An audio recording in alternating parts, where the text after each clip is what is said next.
할렐루야. 교회가 세상의 소망인 줄 믿습니다. 우리 그리스도인들이 세상의 빛과 소망이 되어야 되는 줄 믿습니다. 우리 목사님 마지막 부른 찬양 선한 능력으로, 그 찬양을 부르면서 참 본헤프 목사님, 그 독일의 암흑기 가운데서도 교회가 세상의 소망이 되어야 됩니다 담대하게 외치면서 마지막 순교의 길을 걸어갔던 그 목사님의 그 간절한 찬양을 부르면서 우리 수원 동부교회, 그리고 우리 임 목사님, 제가 우리 교회 와서 두 가지 놀랐어요. 첫 번째는 뭔 줄 아세요? 제가 지난 주 초에 우리 세미의 모임이 있어서 우리 교회에 왔었습니다. 목사님께서 교회를 이렇게 탐방을 시켜주는데 정말 깜짝 놀랐어요. 너무 예쁘고 너무 현대적이고 너무 이 새 시대에 맞는 디자인을 정말 잘하셨더라고요. 본당의 구조뿐만 아니라 저 뒤에 있는 우리 소예배실도 가봤습니다. 참 아름답게 디자인하셨더라고요. 우리 수원 동부교회가 이렇게 아름다운 교회인 줄은 예전에 미처 몰랐습니다. 그게 첫 번째고요. 두 번째는 뭔 줄 아세요? 목사님 이미지하고 너무너무 잘 맞아요. 믿습니까? 우리 목사님 얼마나 지적이고 얼마나 영적인지, 제가 인도에 우리 같이 선교 가서 목사님의 영성은 이미 제가 봤고요. 교회 와서 목사님 그 이미지와 교회의 이미지가 정말 일치하는 것을 보고 참 정말 기뻤어요. 코로나 이후에 우리 수원 동부교회, 우리 또 하나님이 쓰시는 목사님을 통해서 새로운 영적 부흥과 회복을 이루어 주실 줄 믿습니다. 제가 한 목사님한테 참 우리 목사님 지성과 영성을 겸비한 분 아닙니까? 하니까 그분이 목사님 하나 빠졌어요. 감성까지도 겸비하신 분이에요. 그러더라고요.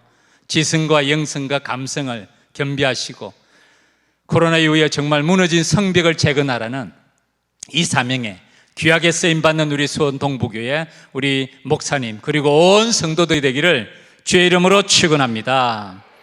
지난주일 추수감사절 예배 잘 들으셨어요? 넘치는 감사, 진정한 감사를 올려드렸으리라고 생각합니다. 제가 한 이야기를 소개해 드릴게요. 감사에 대한 글입니다. 한 소녀가 산길을 걷다가 나비 한 마리가 거미줄에 걸려서 부둥대는 것을 봤습니다. 측은한 마음으로 소녀는 가시덤불을 헤치고 들어가서 거미줄에 걸려있는 나비를 구해주었습니다. 나비는 춤추듯이 훨훨 날아갔지만은 소녀의 팔과 다리는 가시덤불에 찢기고 긁혀서 붉은 피가 흘러내리고 있었습니다. 그때 멀리 날아간 줄 알았던 나비가 순식간에 천사로 변하더니 소녀에게 다가왔습니다. 천사는 자기를 구해준 소녀에게 이렇게 말했습니다. 고마워요. 무슨 소원이든지 한 가지를 들어주겠어요 라고 약속을 했습니다. 소녀는 천사에게 자신의 소원을 이렇게 말했습니다. 이 세상에서 가장 행복한 사람이 되게 해주세요.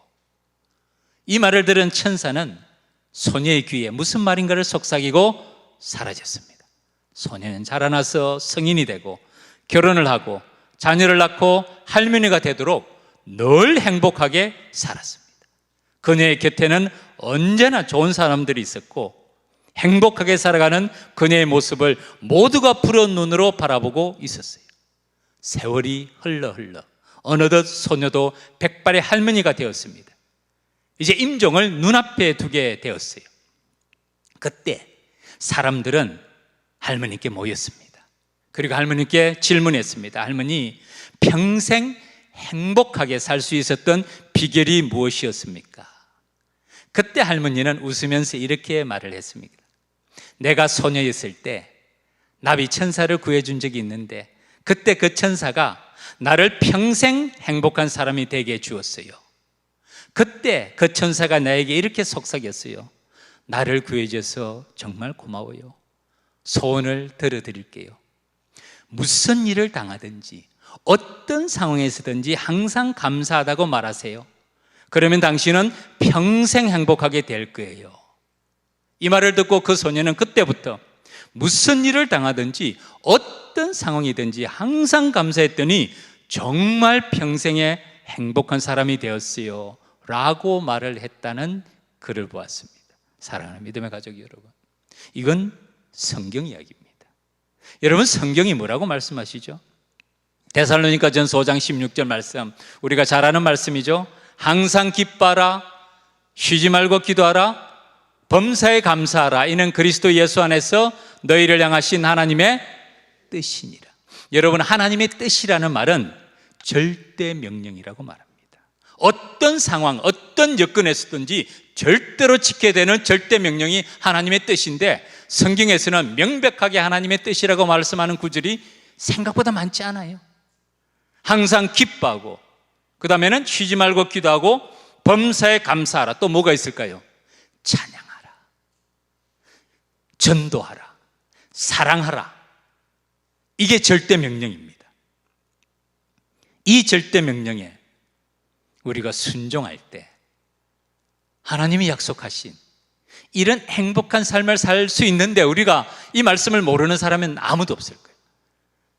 이 금요 특별 성령 기도에 나오셔서 항상 기뻐하고 쉬지 말고 기도하고 범사에 감사하라는 얘기를 처음 듣는 사람 누가 있겠습니까? 근데 우리가 이렇게 살지는 못해요. 그래서 이렇게 말합니다. 따라하시기 바랍니다. 행복해서 감사한 것이 아니라 감사하기 때문에 행복하게 됩니다. 믿습니까? 이게 성경의 가르침입니다. 절대 명령이에요. 항상 기뻐하고 쉬지 말고 기도하고 범사에 감사하라. 이웃을 사랑하고 전도하고 찬양하라. 절대 명령입니다. 행복해서 감사한 것이 아니라 감사하기 때문에 행복하게 됩니다. 이게 성경이 가르침이고요. 오늘의 말씀은 스데반에 관한 말씀입니다. 오늘 본문을 읽었는데 이 스데반 두 가지 의미에서 특별한 사람입니다. 첫 번째는 예수님께서 직접 선택하신 12사도 이후에 교회에서 세움받은 일꾼의 첫 번째입니다. 7명의 집사를 사도행전에서 세우는 것이 그 앞장의 본문에 나옵니다. 그 중에서도 첫 번째 이름이 스데반, 빌립, 브로고로 해서 7명의 이름에 첫 번째가 스데반의 이름이 나옵니다.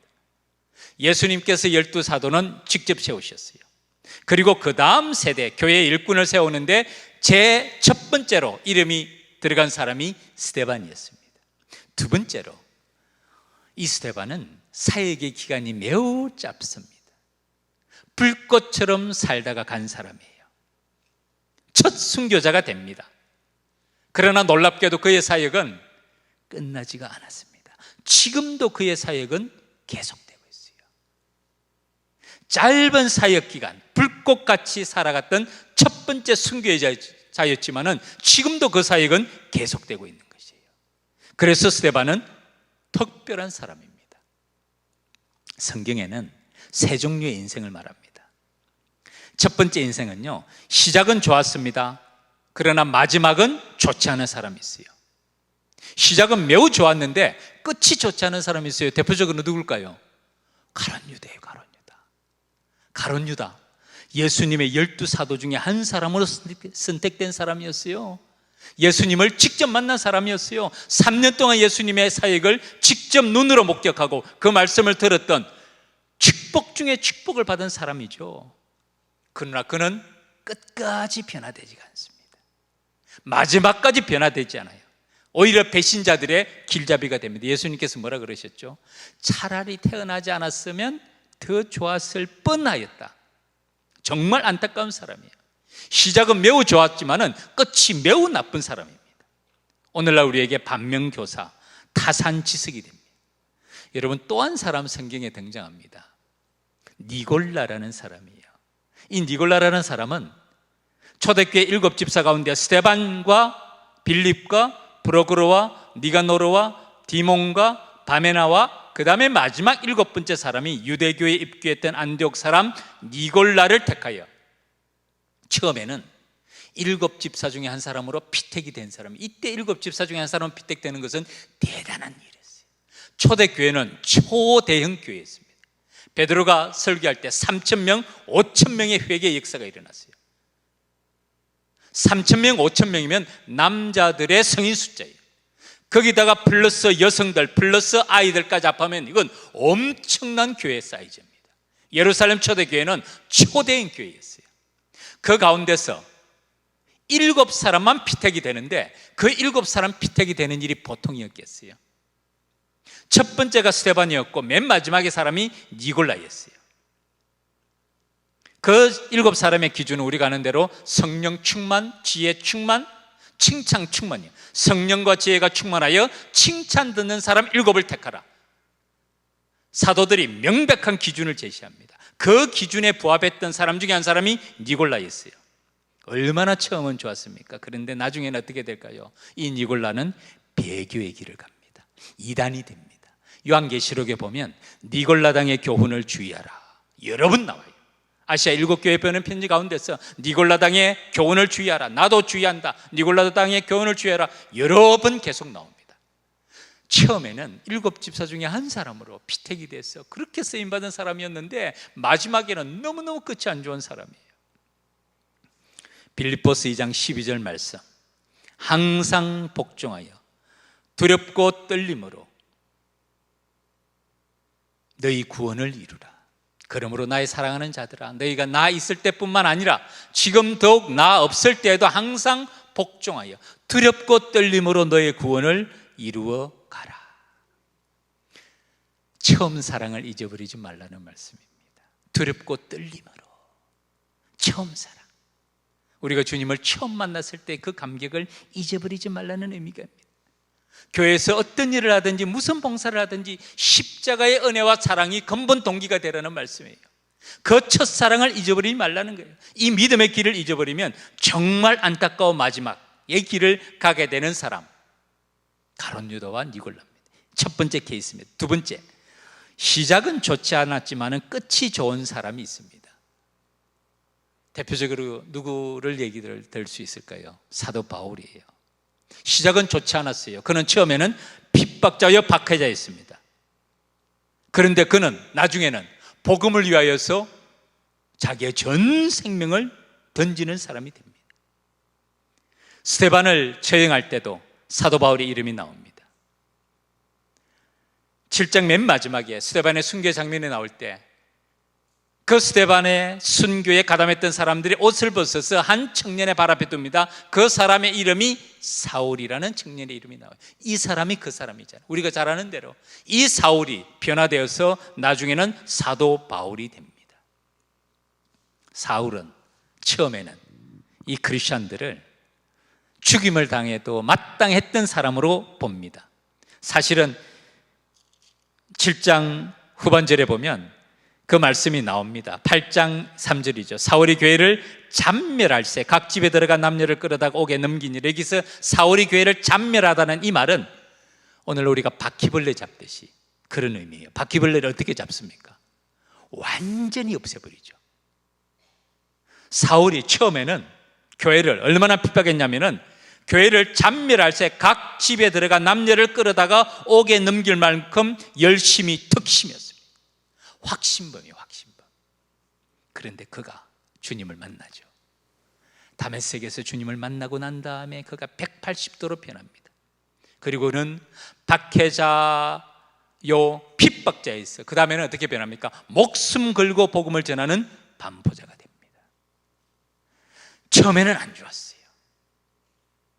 그런데 마지막은 너무나 아름답게, 너무나 찬란하게 삶을 마쳤던 사람이 사도 바울입니다. 사도행전 20장 24절 말씀, 우리가 잘 아는 말씀이죠. 사도 바울의 자기의 평생의 고백입니다. 사도행전 20장 24절, 나의 달려갈 길과 내가 달려갈 길과 주 예수께 받은 사명, 곧 하나님의 은혜의 복음을 증언하는 일을 마치려면 나의 생명조차도 조금도 귀한 것으로 여기지 아니하노라. 이런 사람으로 변합니다. 그리고 그는 마지막으로 복음의 선교자로서 그의 사명을 완수합니다. 처음은 안 좋았지만 끝이 좋은 사람이 있어요. 그리고 마지막 케이스는요, 시작도 좋고 끝도 좋은 사람이 있습니다. 그 사람이 누군 줄 아세요? 오늘 스데반의 이야기입니다. 시작도 좋았고 끝도 좋은 사람이 오늘 스데반의 이야기입니다. 초대교회 일곱 집사 중에 한 사람이라는 거 우리가 압니다. 말씀드린 대로 성령과 지혜가 충만하여 칭찬 듣는 사람이었습니다. 한마디로 하나님의 손에 쓰임받는 사람이었어요. 오늘 본문에서도 말씀을 하고 있죠. 8절, 스데반이 은혜와 권능이 충만하여 큰 기사와 표적을 민간에 행하니. 스데반이 은혜와 권능이 충만했다. 이 말씀이 사실은 3번에 걸쳐서 반복됩니다. 3절에서도 형제들아 너희 가운데서 성령과 지혜가 충만하여 칭찬받는 사람 7을 택하라. 7 집사를 세울 때의 기준이 명백합니다. 첫 번째는 성령 충만한 사람이에요. 두 번째는 지혜가 충만한 사람이에요. 세 번째는 칭찬받는 사람. 오늘날 교회 일꾼도 마찬가지예요, 여러분. 이곳에 계신 분들, 아마 우리 금요 특별 성령 기도에 나오시는 분들은 교회의 핵심적인 멤버들이라고 생각합니다. 각 분야에서 섬기고 봉사하고 있을 거예요. 그런데 이 복음의 사역자들이 항상 간직해야 될 게 하나님의 첫사랑을 잃어버리면 안 돼요. 내가 봉사하고 섬기는 근본 동기가 십자가의 은혜와 사랑에서 출발해야 됩니다. 그것을 잊어버리면 믿음의 길을 잊어버려요. 하나님은 보이지가 않습니다. 사람은 보여요. 믿음의 길을 잊어버린다는 게 무슨 뜻인 줄 아세요? 십자가의 은혜와 사랑을 잊어버리는 거예요. 보이는 사람을 따라가게 돼요. 그래야 할 때 길을 잊어버립니다. 그래서 교회에서 일꾼의 자격에 3가지 기준은 명백합니다. 첫 번째는 성령이 충만한 사람, 이 첫사랑을 잊어버리지 아니하는 사람, 하나님의 뜻이 무엇인지를 찾는 사람, 말씀의 빛을 걸어가고자 하는 사람, 믿음 있는 사람을 말하죠. 두 번째는 지혜가 있어야 돼요. 우리가 이 땅에 사는 동안에 영적인 싸움이 끊이지가 않습니다. 사탄은 교묘하게 우리를 공격해요. 오늘도 목사님과 말씀을 나누면서 사탄의 공격은요, 우리의 약점을 정확하게 보고 아주 교묘하게 공격합니다. 이 시대적인 상황도 마찬가지예요. 인권이라는 이름으로 차별금지법, 무서운 법이에요. 하나님의 창조 질서를 무너뜨리는 법이에요. 가정을 무너뜨려요. 그 근본에는 하나님의 창조 질서에 대한 근본적인 공격이 들어있어요. 그런데 그게 어떻게 위장하죠? 평등, 인권이라는 이름으로 광명의 천사로 위장해요. 이 땅의 교회들, 그리고 가정들, 사탄은 정말 교묘하게 공격합니다. 이런 사탄의 공격을 지혜롭게 막아내야 돼요. 첫 번째는 성령 충만함, 두 번째는 지혜 충만한 사람이래요. 이 교회 공동체가 하나님의 거룩함을 회복하면서 믿음의 바른 길을 걸어가기 위해서는 정말 성령과 지혜가 충만한 사람, 그리고 세 번째는 칭찬받는 사람. 교회 안에서도 교회 밖에서도, 특별히 가정에서도 남편은 아내의 칭찬을 받고 아내는 남편의 칭찬을 받아야 돼요. 쉽지 않습니다. 그럼에도 불구하고 이 선명한 기준을 우리에게 주셨고요, 사실 우리 교회 일꾼들은 몸된 교회를 섬길 때마다 이 초대교회에 주신 이 기준 잊어버리면 안 돼요. 성령 충만, 지혜 충만, 칭찬 충만한 사람이라야 되는데 이 스데반이 그 사람이었어요. 이 사람들을 세우고 난 다음에 그 다음에 초대교회가 어떻게 됩니까? 사도들 앞에 세우니 사도들이 기도하고 그들에게 안수하니라. 그 다음에 7절, 하나님의 말씀이 점점 왕성하여. 교회 바른 일꾼을 세우면 목회자의 말씀을 전하는 게 힘이 있어요. 우리 목사님, 말씀을 능력 있게 전할 수 있도록 뒤에서 힘이 되죠. 첫 번째가 하나님의 말씀이 점점 왕성하고, 두 번째, 예루살렘에 있는 제자의 수가 더 심히 많아지고 숫자의 증가예요. 우리 수원 동부교회를 통해서, 우리 목사님의 사역을 통해서 하나님께서 코로나 시대 이후에 새로운 영적 부흥과 회복을 이 지역에 나타내게 되실 줄 믿습니다. 세 번째로, 허단 제사장의 무리도 이도에 복종한 죄, 이거 질적인 부흥을 말해요. 마음의 변화를 말해요. 허단 제사장의 무리까지도 그 마음이 완전히 변화되는 것, 하나님의 말씀이 왕성해지고 수적인 성장과 질적인 성장이 점점 나타나는 이유가 교회 일꾼을 바로 세운 거예요. 성령 충만, 지혜 충만, 칭찬받는 사람으로 선명한 기준으로 세울 때 이런 결과가 나타나는데, 그 사람의 대표적인 사람이 스데반이었던 것입니다. 이 스데반이, 오늘 말씀의 제목이 바로 이것입니다. 확신 있는 사람 스데반. 확신 있는 사람 스데반. 스데반을 기억할 때 3가지를 기억합시다. 첫 번째로 그는 확신 있는 얼굴의 사람이었고요, 두 번째로 그는 확신 있는 복음의 사람이었고, 세 번째로 그는 확신 있는 죽음을 맞이합니다. 오늘 본문에서 스데반의 확신 있는 얼굴이 15절에 나옵니다. 공회 중에 앉은 사람들이, 이 공회는 산헤드린 공회를 말해요. 일종의 재판관들이에요. 이 사람들이 다 스데반을 주목하여 보니, 자세히 살펴봤다는 거예요. 주목하여 보니 그 얼굴이 무엇과도 같았더라? 천사의 얼굴과 같더라. 천사의 얼굴과 같더라. 여러분, 천사의 얼굴이 어떤 얼굴일까요? 조금도 불안이나 두려움이 없는 얼굴이에요.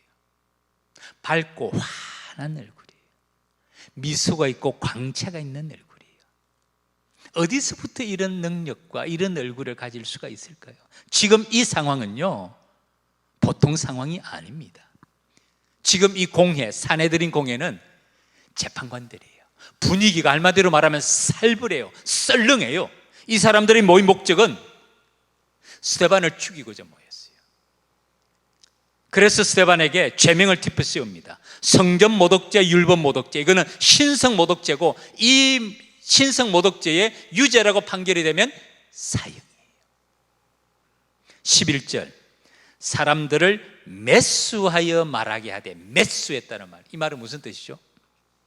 배후 조종 세력이 있는 거예요. 조직적으로 움직였다는 뜻입니다. 매수당한 사람이 있습니다. 그 다음에는 12절, 백성과 장로와 서기관들을 충동시켜 와서 뒤에서 충동했다. 배후 조종자들이 있다는 뜻이에요. 누군가 계획했다는 뜻입니다. 그리고 거짓 증인을 세웁니다. 그 거짓 증인들을 세우니 그 증인들의 고소가 대단합니다. 이 거룩한 곳과 성전을 말해요. 율법, 하나님의 계명을 말해요. 거슬려 말하기를 마지 아니한다. 이곳을 헐고, 성전 모독죄예요. 이거는 성전을 헐겠다는 겁니다. 그리고 모세가 우리에게 전하여 준 규례를 고치겠다. 율법 모독죄예요. 이건 중범죄 중에서도 중범이에요. 이게 사형입니다. 이런 악의적이고 의독적인 모함 가운데서 목적은 분명합니다. 스데반을 죽이고자 하는 목적.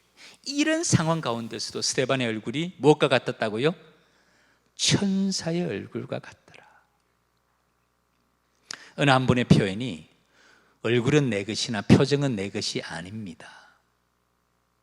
얼굴은 내 것이지만 표정은 내 것이 아닙니다. 이번에 공산주의 국가를 방문했는데 구소련, 동독, 북한에 갔을 때 경험입니다. 이 공산주의 국가의 얼굴들이 공통점이 있대요. 싸늘하게 굳어있대요. 아주 딱딱하대요. 표정이 살벌해. 마치 시멘트처럼 싸늘하게 굳어있다는 그런 표현을 썼더라고요. 그리고 그분이 쓴 글에서 얼굴은 내 것이지만 표정은 내 것이 아닙니다. 자, 우리 이 자리에 참석하신 분들, 옆에 분의 얼굴을 쳐다보시기 바랍니다. 눈동자를 마주치세요. 절 따라하세요. 성도님의 얼굴은 천사의 얼굴입니다. 예, 성도님의 얼굴은 천사의 얼굴입니다. 진지하게 말씀하세요. 예, 성도님의 얼굴은 천사의 얼굴입니다. 이왕 시작했으니까 한 번 더 합시다. 이렇게 얘기하십시오. 아름다움이 죄라면 성도님의 얼굴은 사형감입니다. 예. 자, 옆에 얼굴을 보시고 눈동자를 마주치시고, 아름다움이 죄라면 성도님은 사형감입니다. 예. 스데반의 얼굴이 천사의 얼굴과 같았어요. 성령 충만하고, 감사가 충만하고, 은혜가 충만하고, 기도가 충만하고, 그 얼굴을 말하고, 이런 분위기 가운데서 두 번째로, 이런 스데반의 천사의 얼굴, 확신 있는 얼굴 뒤에는 확신 있는 복음이 있었어요. 오늘 읽은 본문이 6장 마지막 본문이죠. 그 다음에 7장을 보면 7장 전부가 스데반의 설교입니다. 이 설교를 보면 놀라운 스데반의 복음에 대한 확신이 기록되어 있습니다. 장엄한 설교예요. 유대인으로서 민족의 역사, 하나님의 섭리의 역사를 꿰뚫고 있습니다. 아브라함의 부르심, 요셉, 모세의 사역들, 다윗과 솔로몬의 성전까지 이스라엘의 역사, 구원의 역사에 대한 깊은 통찰력을 가지고 있고, 스데반은 예수 그리스도는 하나님의 구원 계획의 완성이라는 확신을 가지고 이 7장의 말씀을 전부 설명하고 있어요. 저도 우리 교회에서 종종 우리 성도님들 집에 가시면 꼭 한번 읽어보시기 바랍니다 라고 말하지만은 저도 알고 있어요. 그 읽는다는 게 보통 어려운 일은 아니에요. 그런데 우리 수원 동부교회 성도님들은 다를 줄 믿어도 될까요? 예. 한번 읽어보세요. 이 사도행전 1장, 이 스데반의 이 설교 전부를 한번 읽어보세요. 좀 어려워요, 사실은. 그러나 이 스데반의 천사의 얼굴, 확신 있는 얼굴 뒤에는 스데반은 복음에 대한 확신 있는 복음을 가지고 있었어요. 그래서 그는 조금도 흔들리지 않았던 것입니다. 대제사장과 공회원들 앞에서 조금도 주눅들지 않고 담대하고 강하게 복음을 전할 수가 있었습니다. 왜냐하면 스데반에게는 이런 복음의 확신이 견고하게 그 마음에 있었기 때문입니다. 그리고 이런 일꾼들을 통해서 초대교회는 견고히 서게 됩니다. 말씀드린 대로 하나님의 말씀이 왕성해지고 제자의 수가 더 심히 많아지고 양적인 성장이죠. 세 번째는 허다한 제사장의 무리까지도 이 도에 복종하는 삶의 변화가 나타났던 것이죠. 새로운 영적 본과 회복의 역사가 나타나는 것을 성경은 말하고 있습니다.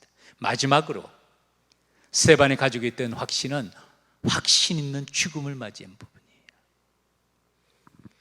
7장 맨 마지막을 보면 54절에 스데반의 맨 마지막 죽음의 장면이 나옵니다. 순교의 장면이죠. 그들이 이 말을 듣고 이 말을 들은 것은 스데반의 설교를 들었다는 말씀입니다. 그 다음에 말씀이 마음에 찔려. 이 마음에 찔려 어떤 찔림이었을까요? 마음에 찔려 그 다음에 반응이 그를 향해 이를 갈그늘. 그런데 이 말씀이 비슷한 말씀이 사도행전 2장 37절에도 나타납니다. 사도행전 2장 37절은 베드로의 설교를 기록하고 있는 말씀인데요, 그들이 이 말을 듣고, 이건 베드로의 설교예요. 마음에 찔려, 똑같죠. 그 다음에 베드로와 다른 사도들에게 물어 이르되 형제들아 우리가 어찌할꼬 하거늘. 스데반의 설교와 베드로의 설교를 비교하면요, 놀랍게도 스데반의 설교가 훨씬 더 장엄한 설교입니다. 그럼에도 불구하고 사람들의 반응은 반대입니다. 정반대의 반응이 나타나요.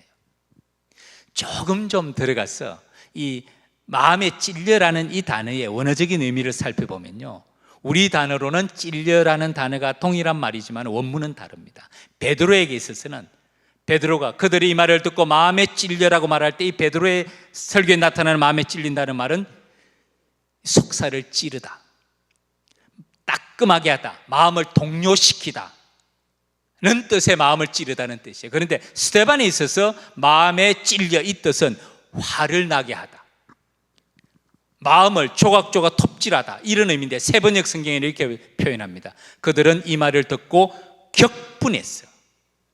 마음에 찔려라는 단어를 격분했어. 쉬운 성경에서는 몹시 화가 났어. 몹시 화가 났어. 정반대의 반응이에요. 베드로의 설교를 듣고 그들은 자복하고 회개하였습니다. 그리고 죄 사함의 세례로 나아갑니다. 그러나 스데반의 설교를 듣고 그들은 격분하고 몹시 화가 나서 크게 노하여 어떻게 하죠? 스데반에게 이를 갑니다. 이 마지막 장면에서 그 다음의 장면, 스데반의 죽음에 대한 기록인데요, 놀랍습니다. 스데반이 성령이 충만하여 하늘을 우러러 주목하여, 그 다음에 말씀이 본다는 말씀이 계속 등장합니다.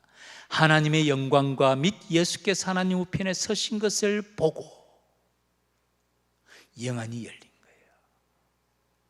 영안이 열린 거예요. 스데반의 마지막 죽음을 앞두고, 순교를 앞두고 하나님께서 그 눈을 열어주십니다.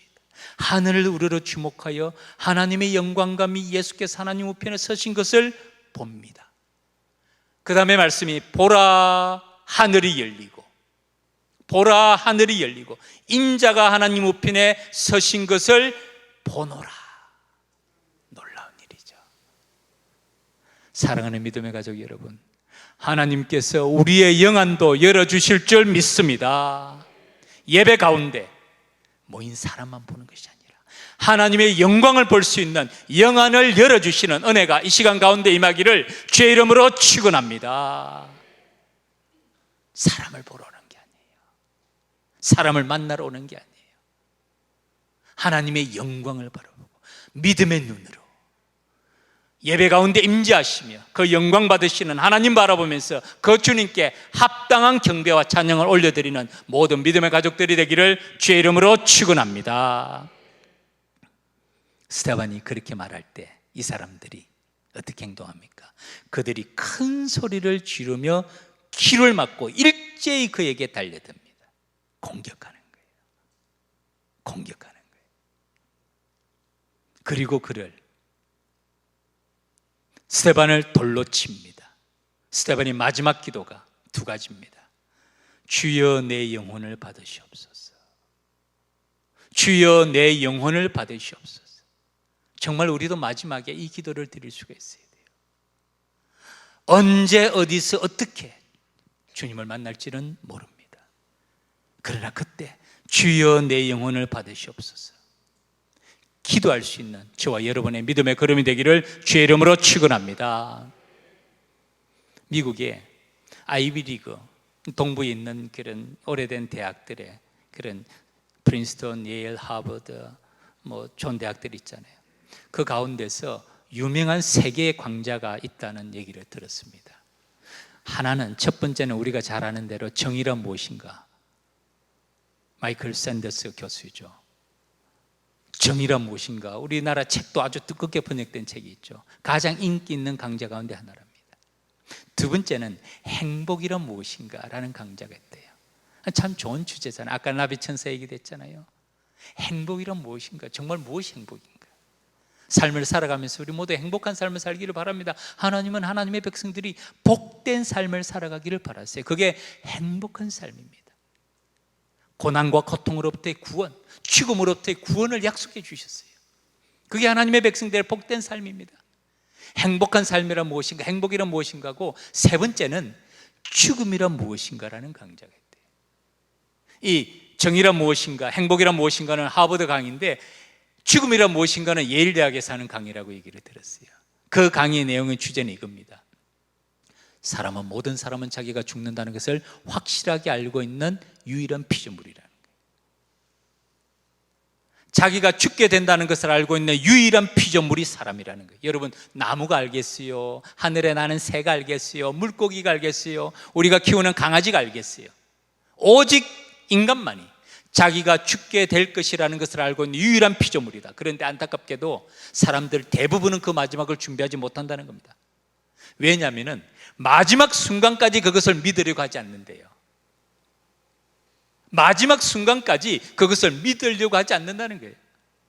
이 자리에 우리 젊은 청년들도 많이 있는데 아직은 죽음을 생각할 때는 이런 것 같죠. 그런데 언제 어디서 어떻게 우리가 주님을 만날지는 아무도 몰라요. 그래서 사실은 죽음을 준비하는 그리스도인이 되어야 됩니다. 스데반이 마지막 죽음이 바로 그것입니다. 내 영혼을 받으시옵소서. 이게 첫 번째 기도고요. 두 번째는 용서입니다. 주여 이 죄를 그들에게 돌리지 마옵소서. 그리고 그는 이 말을 하고 자니라. 이 말을 하고 자니라. 한 사람을 제가 소개해 드릴게요. 열왕기하 6장 17절을 보면 엘리사의 이야기가 나옵니다. 엘리사의 종 게하시가, 그가 엘리사와 함께 도단에 있을 때 아람 군대가 그를 포위합니다. 여러분 아마 그 장면 기억하실 거예요. 게하시가 일어나 아침에 보니까 아람 군대가 도단이라는 이 성을 뺑 둘러였습니다. 게하시는 절망합니다. 선생님, 이제 우리는 죽었습니다. 저 많은 군대를 어떻게 헤쳐나가고 이길 수가 있겠습니까? 그때 엘리사가 어떻게 기도하죠? 열왕기하 6장 17절 말씀, 기도하여 이르되 여호와여 원하건대 그의 눈을 열어서 보게 하옵소서. 마지막 스데반이 말씀드렸잖아요. 이 순교 장면 직전에 하나님께서 그의 영안을 열어주시고 하나님의 영광과 예수께서 하나님 우편에 서신 것을 보여주십니다. 그리고 그는 외칩니다. 보라, 하늘이 열리고 인자가 하나님 우편에 서신 것을 보노라. 그런데 이 구약에서도 열왕기하 6장 17절에 게하시의 눈을 열어주시면서, 그때 게하시가 뭘 보죠? 그의 눈을 열어 보게 하소서니 여호와께서 그 청년의 눈을 여심해 그가 보니 불말라가 불병거가 산에 가득하여 엘리사를 둘렀더라. 이것이 영적인 눈입니다. 이게 영적인 눈이에요. 하나님께서 스데반에게 이런 영적인 눈을 열어주시고 그 순교의 길을 갈 수 있는 힘을 주시는 것이죠. 화니 크로스비라는 이 찬양 작곡가가 있습니다. 잘 아는 분이에요. 예수로 나의 구주 삼고 나의 갈 길 다가도록 예수 인도하시니 나의 영원하신 기업 생명보다 귀하다. 찬송 시막 무려 9,000곡 정도 되고 우리 찬송가에만 21곡이 화니 크로스비의 찬양이 기록되어 있는데, 여러분 아실 거예요. 이분은 맹인입니다. 날 때부터 맹인이 아니고요, 출생 6주 만에 의사의 잘못된 처방으로 시력을 완전히 상실합니다. 그가 몇 세까지 사는 줄 아세요? 95세까지 삽니다. 그가 83세 때 쓴 자서전에 이런 글이 있어요. 내가 지금 그 의사를 만날 수 있다면, 6주 만에 의사의 잘못된 처방으로 시력을 상실하게 되는데 지금 그 의사를 만날 수 있다면 이렇게 말하겠습니다. 나를 맹인이 되게 해주신 것을 진심으로 감사를 드린다. 이 말이 이상하게 들리겠지만 나의 진심이라는 말입니다. 의사는 실수를 했지만 하나님은 결코 실수하지 않으셨습니다. 그리고 하나님은 내가 어둠 속에 살게 되면서 하나님의 영광을 찬양하시도록 나를 인도하셨습니다. 만약 나의 육신의 눈을 떠서 세상의 것으로 장애를 받는다면, 참 표현이 놀랍죠. 그는 눈을 뜬 걸 장애라고 생각하는 거예요. 눈을 떠서 세상의 것을 봄으로 장애를 받았다면 내 어찌 그토록 아름다운 많은 찬송시를 쓸 수가 있었겠습니까? 그녀는 비록 95년 동안 시력을 잃고 어둠에 갇혀 살았지만 오히려 영의 눈을 떠서 자기의 삶의 걸음 속에 함께 하시는 하나님을 바라보면서 그래서 살았고 누구보다도 행복한 삶을 살았다고 스스로 고백하면서 이런 아름다운 찬송을 지었던 것입니다. 사랑하는 믿음의 가족 여러분, 말씀을 맺겠습니다. 우리는 어떤 눈을 가지고 있습니까? 육의 눈이 밝습니까? 영의 눈이 더 밝습니까? 지금 우리는 어떤 눈으로 세상을 바라보고 교회를 바라보고 예배를 드리고 있습니까? 예배를 드리면서도 보이는 사람만 바라봅니까? 아니면 주님의 약속의 말씀, 내가 너와 함께함이라, 정말 가득한 하나님의 영광, 하나님의 임재 앞에서 올려드리는 그런 우리의 영의 눈으로 예배를 드리고 있습니까? 스데반이 마지막 확신 있는 죽음으로 영의 눈을 떠서 하나님의 영광과 예수께서 하나님 우편에 서신 것을 보시면서 그 사람들에게 보라, 하늘이 열리고 인자가 하나님 우편에 서신 것을 보노라라고 말하면서 그는 순교를 맞이합니다.